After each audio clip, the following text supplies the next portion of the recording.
Hey, horror fiends! Welcome to American Nightmares, where we unearth the most terrifying true stories from America's darkest corners. Tonight, we're swiping right into terror with 4 true tales of online dating gone horribly wrong. From a Tinder match who turned stalker in Seattle, to a Bumble date that ended in a chilling disappearance in Atlanta, a Hinge horror in New York, and a Plenty of Fish nightmare in Los Angeles, these real incidents will make you delete your apps forever. Smash that subscribe button, hit the bell, and share your own creepy dating disasters in the comments. Let's match with fear. In the drizzly autumn of 2016, 28-year-old graphic designer Sarah Klein was navigating the singles scene in Seattle, where the rain seemed to mirror her loneliness after a painful breakup. Tinder, with its swipe-right simplicity, promised connection in a city where everyone was busy. Sarah, a creative soul with a laugh that lit up rainy coffee shops, matched with Mark, a charming 30-year-old software engineer whose profile showed him hiking in the Cascades, smiling with a golden retriever. Their chats were effortless, shared love for indie bands, Seattle's craft beer scene, and dreams of escaping the gray skies. After 2 weeks of messaging, Mark suggested coffee at a cozy spot in Capitol Hill. "Can't wait to see if your laugh is as cute as your pics," he texted, and Sarah's heart fluttered. They met on a crisp October Saturday, the cafe buzzing with weekend chatter. Mark was even better in person, tall, with kind eyes, and a self-deprecating humor that made Sarah forget the rain outside. They talked for hours, from favorite books, hers, The Night Circus, his, Ready Player One, to childhood memories, her, rainy days drawing comics, him, building forts in the woods. He walked her to her bus stop, lingering for a hug that felt electric. "Let's do this again," he said, and Sarah agreed, her cheeks flushing as she boarded. The second date was dinner at a Thai place in Fremont. Mark arrived with a small bouquet of wildflowers, for the artist in you. They laughed over pad thai, his hand brushing hers, sparks flying. By the end, Sarah felt that rare click, the kind where you imagine futures. He kissed her goodnight, soft and promising, and texted immediately after. "Tonight was perfect. You're incredible." Sarah floated home, deleting her Tinder app. That night, she posted on Instagram, "Found my match," with a heart emoji and all. But the third date never happened. Mark canceled last minute, work emergency, but followed up with flowers delivered to her office the next day. "Miss you already," the card read. Sarah smiled, forgiving the flake. They rescheduled for Friday, a movie at the SIFF cinema. Mark picked her up in his SUV, the drive filled with easy banter. At the theater, he bought popcorn, his arm around her during the film, a rom-com that felt like fate. Afterward, they walked the waterfront, Seattle's lights reflecting on the bay. "I think I'm falling for you," he whispered, and Sarah's heart soared. They kissed under the Ferris wheel, the city sparkling. Saturday morning, Sarah awoke to missed calls, 5 from Mark. "Hey, beautiful, just checking in." Texts piled up. "What are you up to?" "Miss your smile." "Call me?" She replied between errands, but by afternoon, the messages turned insistent. "Why aren't you answering?" "Are you okay? Pick up." Sarah's phone buzzed non-stop, 20 missed calls by dinner. "Sorry, busy day," she texted. But he responded instantly. "Busy with who?" The tone shifted, possessive, edged with anger. "Just friends," she typed, unease creeping in. That night, a knock at her door. Peering through the peephole, Sarah saw Mark, flowers in hand. "I was in the neighborhood," when she opened it a crack. "Thought we'd grab late coffee." Sarah's stomach nodded.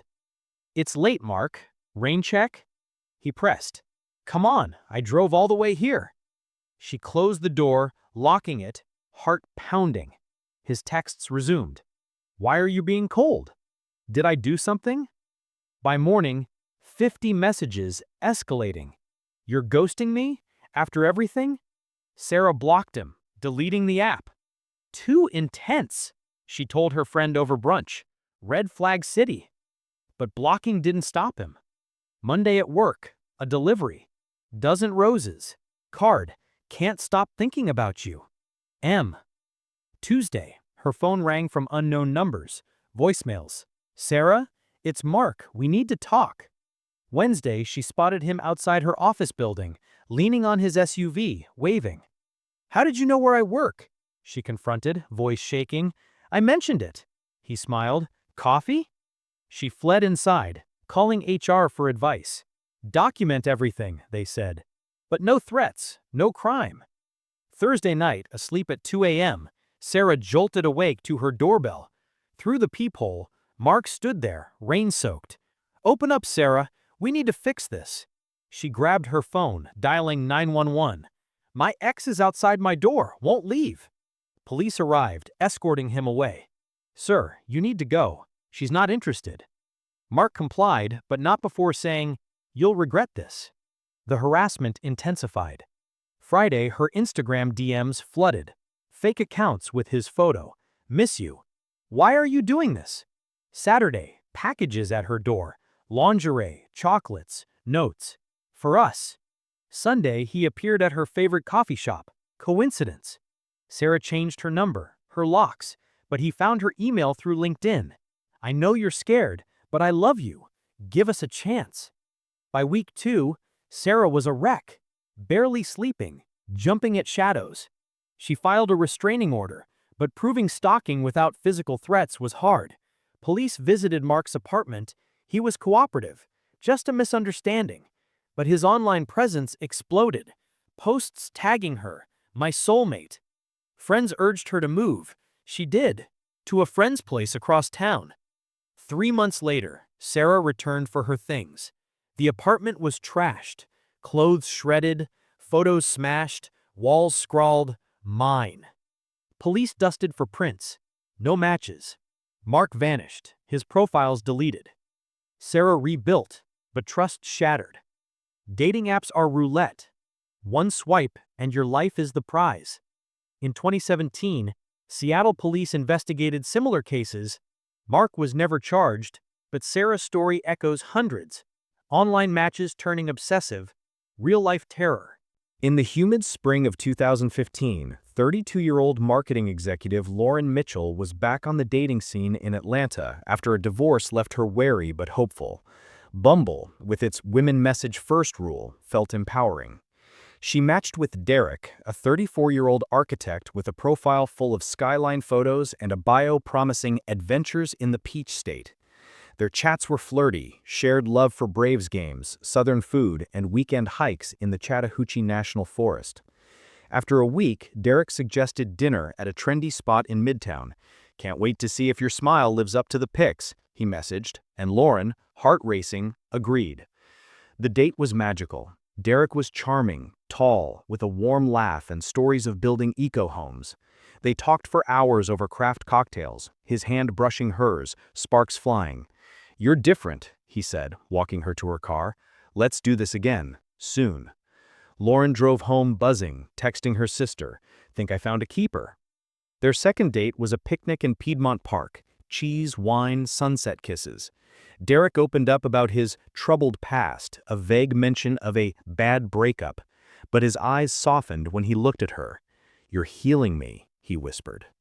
By the third date, a weekend in the mountains, Lauren was smitten. They hiked to Amicalola Falls, Derek's arm around her, the world fading. That night, in a cozy cabin, he proposed exclusivity. I don't want anyone else. Lauren agreed, deleting Bumble. But cracks appeared. Derek's phone buzzed constantly. Work, he said, but his face darkened. Old flames, he admitted one night, over wine. They won't let go. Lauren reassured him, but unease crept in. 2 weeks in, Lauren noticed oddities. Derek's story shifting, like his Atlanta native claim contradicted a photo of him in Chicago. Misremembered, he laughed. Then the calls. Unknown numbers. Voicemails with women's voices. Tell Derek to call me back. Lauren confronted him. Exes, he sighed. Jealous types. But the messages escalated. He's lying to you. Sarah ignored them, but doubt gnawed. On date 10, a gala in Buckhead, Derek was late. Traffic. Lauren waited, sipping champagne, when her phone rang. Unknown. Lauren, it's Megan. Derek's fiancé. He's with me now. Heart stopping, Lauren hung up, but the woman called back. He's done this before. Be careful. Derek arrived 30 minutes later, apologetic. Client meeting ran long. Lauren confronted him. Who's Megan? His face paled. Crazy ex, stalking me. But his phone buzzed. Megan again. Lauren grabbed it. Texts. Love you, come home. The drive home was silent. At her door, Derek begged. Believe me, she's obsessed. Lauren let him in, but sleep evaded her. At 3 a.m., her phone rang. Megan. He's lying. Check his email. Against better judgment, Lauren did. His laptop open on the couch. Emails from Megan. Wedding plans. Can't wait for our honeymoon. Photos. Derek with a woman. Ring on her finger. Rage boiled. Who is she? Lauren demanded. Derek awoke. It's not what you think. But the truth spilled. Megan was real, his fiancée of 2 years, living in a suburb. I was going to end it, he lied. You're the one. Lauren fled to her sisters, blocking him. But the calls came. From Derek, come back. From Megan, he's dangerous. He did this to me, disappeared for weeks, lied about everything. Turns out Derek was a serial cheater, leaving a trail of broken women. Lauren filed a report, but no crime, just heartbreak. Weeks later, Megan vanished. Police searched Derek's home, no trace. Lauren testified. Derek was charged with harassment, but Megan was never found. He said she'd run away, police told Lauren. Rumors swirled, Derek's old flames disappearing after confrontations. Years later, in 2018, Megan's body surfaced in a lake near Atlanta. Foul play suspected. Derek the prime suspect. Lauren testified again. He was convicted of murder, his Tinder profile the lure. It started with a match, Lauren says, ended in a grave. Bumble updated safety features post-trial, but Lauren deleted apps forever. One swipe, she warns, can end your life. In the bustling fall of 2017, 25-year-old barista Alex Rivera was swiping through Hinge in New York City, the app's designed to be deleted promise, a beacon in the dating desert of Brooklyn. Alex, a struggling artist with a day job slinging lattes, matched with Jordan, a 27-year-old gallery curator whose profile featured black and white photos of art openings and a bio quoting Kafka. A book must be the axe for the frozen sea inside us. Their chats were intellectual, discussing Basquiat, late-night poetry slams, and the loneliness of city life. After 10 days, Jordan suggested drinks at a speakeasy in the East Village. Let's see if our chemistry matches our words, he messaged, and Alex, heart racing, agreed. The date was electric. Jordan was witty, his dark eyes intense, discussing the haunt of unfulfilled potential. They lingered till closing, his hand on Alex's knee, sparks flying. You're my muse, Jordan whispered, kissing him goodnight. Second date, a gallery in Chelsea, Jordan's arm around Alex during the tour. This painting reminds me of you, beautiful but hiding pain. Alex melted, deleting Hinge that night. Third date, dinner in Soho, Jordan opening up about a lost love, his voice cracking. You make me believe again. Alex comforted him, their night ending in Jordan's loft, tangled sheets and whispered promises. But doubts crept in. Jordan's apartment was bare, no art, no books, just a laptop with tabs open to Alex's social media. Research, Jordan said. Calls came from unknown numbers, women's voices. He's dangerous, run. Alex confronted him. Exes, Jordan sighed, jealous. But one call was from Elena, sobbing. He stole my identity, my photos, my life. Alex searched. Jordan's profile photos were Elena's, stolen from Facebook. Catfish, Alex whispered. Jordan's face twisted. You were perfect. Why ruin it? Alex fled, blocking him, but Jordan's messages flooded from new accounts. I know where you work. At the cafe, a customer left a note, see you soon. Alex quit, Moving to his brother's in Queens, police investigated. Jordan was a known identity thief, targeting profiles for scams. He didn't just steal photos, he stole lives, a detective said. In 2018, Jordan was arrested for fraud, but Elena vanished. Her last post, "Matched with my soulmate." Alex testified, Jordan got probation. Apps are traps, Alex warns. One match, and you're the prey.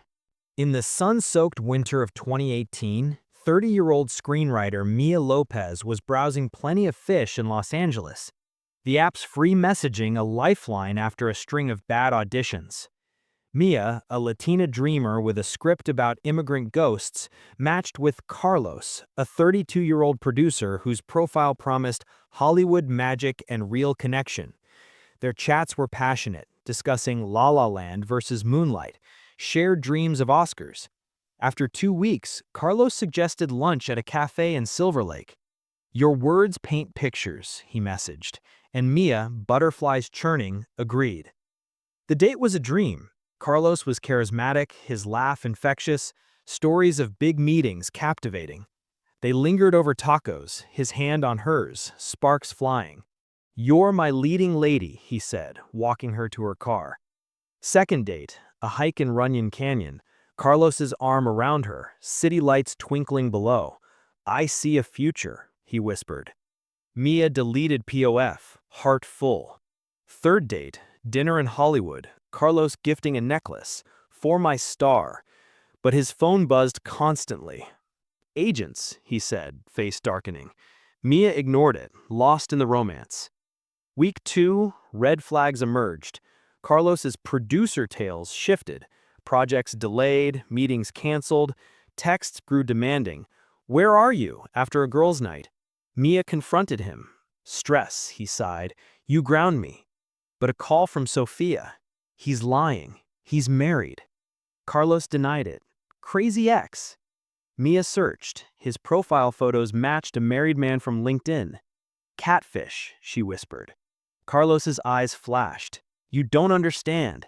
He grabbed her arm. "Stay." Mia broke free, blocking him, but calls flooded from unknown numbers. "I know your address." At her cafe job, a customer left a script page. Hers, stolen from her portfolio. Our story. Mia quit, moving to her cousin's in Echo Park. Police investigated. Carlos was a con artist, using POF for scams. His ex Sophia, a victim who'd vanished after confronting him. In 2019, Sophia's body was found in the Hollywood Hills, strangled. Carlos the suspect. Mia testified. He was convicted of murder. Apps are hunts, one profile, and you're the prey.